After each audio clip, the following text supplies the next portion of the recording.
কোথায় চললি?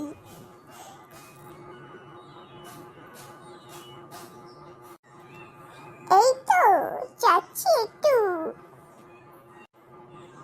উফ, যা গরম পড়েছে না, এখানে গরমে সানস্ট্রোক হয়ে যাবে।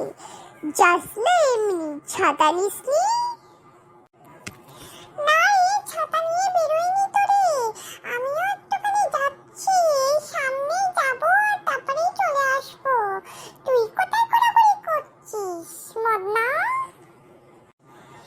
এই ভাবছি একটু বসে ঝালটারি মারি এখানে। এই সামনে দিয়ে কতগুলো ঝাক্কা ঝিন্টু মেয়ে যাচ্ছে বাইরে। বাবা, তুই পারিস ওই গরমের মধ্যে? লোকের গরমে হচ্ছে বিচি শুকিয়ে মাথায় উঠে যাচ্ছে, আর তুই এখানে বসে বসে মেয়ে দেখছিস? যা বাবা, তুই দেখ, আমি চললাম, আসছি রে। যা যা, দেখছি এই মদনাটার ভালোই কথা ফুটেছে।